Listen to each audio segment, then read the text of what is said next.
everyone, this is Peak Entertainment and we're back again, and here now we have another video for you, and this will be my non-spoiler review for Mission Impossible The Final Reckoning. Now you can check out my reviews of all previous Mission Impossible movies within the channel, and I'll leave some links within the description. So then, The Final Reckoning was released internationally on Wednesday the 21st of May 2025, and it is the 8th and supposedly final installment in a long-running action franchise which started way back in 1996. It is of course based on the famous 60s spy television series. Once more we have mega superstar Tom Cruise returning in the lead role as IMF agent Ethan Hunt, starring alongside Simon Pegg, Hayley Atwell, Ving Rhames, Shea Wigham, Henry Czerny and Angela Basset, and also Esai Morales, Prom Klementieff. We have new inclusions such as Hannah Waddingham, Czerny and Nick Offerman. The movie was directed once more by Christopher McQuarrie. Now, in terms of the story, we pick up shortly after the events of Dead Reckoning Part 1, which saw the IMF team go up against a mysterious AI threat known as the Entity, which threatens to take control over the global networks of all major countries.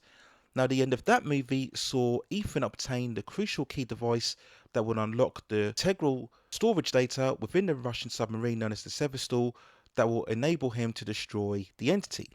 Final Reckoning continues that story with the team continuing their mission, with longtime member Luther devising an algorithm that, when combined with the source data from the submarine, will help to contain the Entity.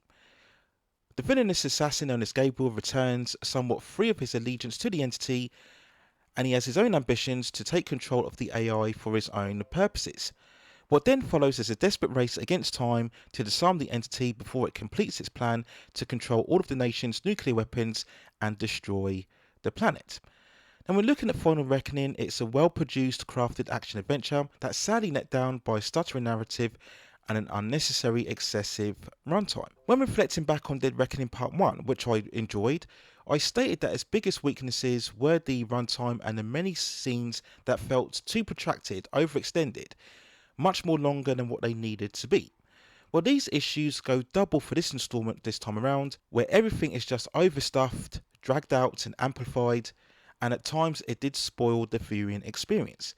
Yes, we have the same production values of previous films, but this time this film just overdoes it, where we have constant quick edited flashbacks and references to previous entries, the overwhelming amount of talky expositionary dialogue, where we have multiple characters constantly explaining plans and scenarios, completing each other's sentences, all speaking at Dutch angles. And this is a classic trick that many directors use when they are fully aware that their movie is full of exposition. So they try to trick audiences into thinking a lot is happening during these dialogue scenes when in actual fact nothing is happening. And so much of it feels really unnecessary.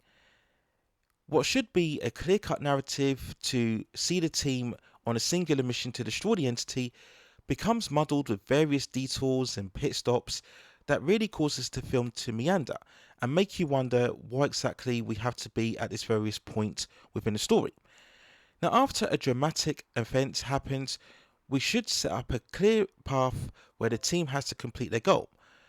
But for some reason, it separates Ethan from the team, and we get at least 3 extended sequences where we see Ethan conversing with different groups, from the government to the military to the navy, and all of these scenes could have been completely taken out. I said at the time that Dead Reckoning Part 1 could have benefited from being trimmed by around 20 minutes.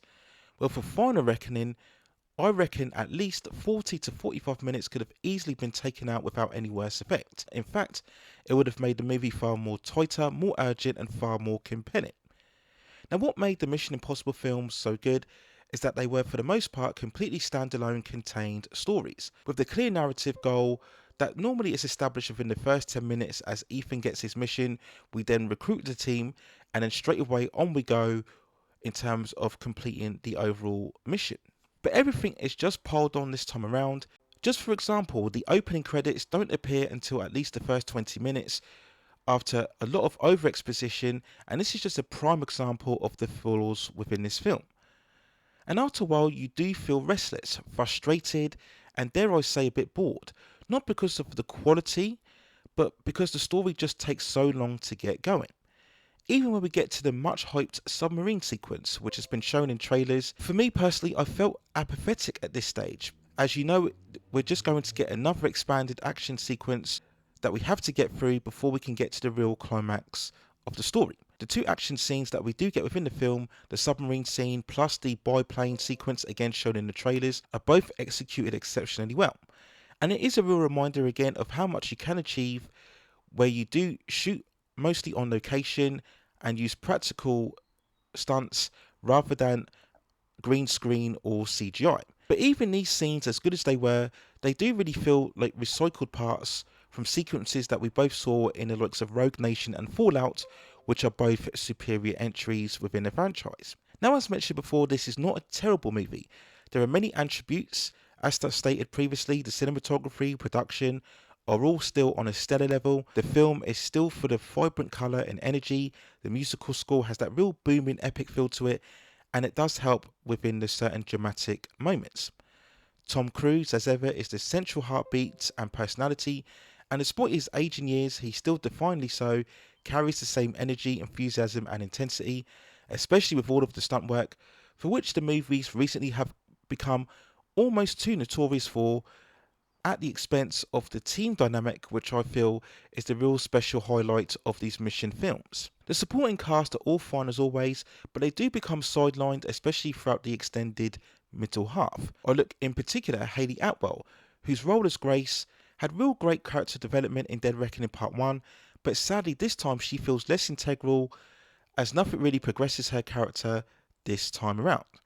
As with the main villain, Esai Morales as Gabriel, of whom had a certain intrigue and potential personal connection and conflicts with Ethan in Dead Reckoning Part 1, but all of that is completely done away, as Gabriel really disappears throughout the middle stage of the film, and then when he returns, he just ends up being a very laughable one-note caricature of a villain. Even more disappointing is the entity itself, which has really been the main antagonist throughout these two films, and it has proven to be the biggest weakness of them.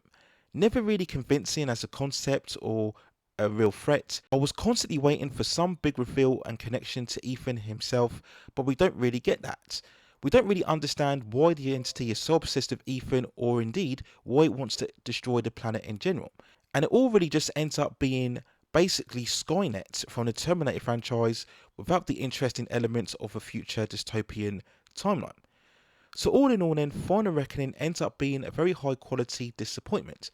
A great product that simply we get too much of.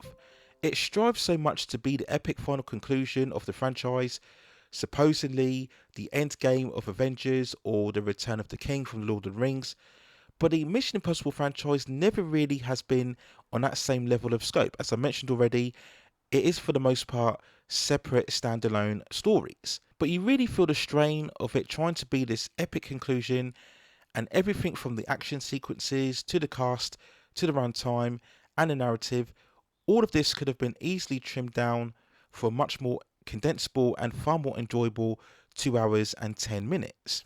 So not a bad Mission Impossible by any means, shape or form, but just not the truly epic and outstanding and supposedly final installment that we were all hoping that this would turn out to be.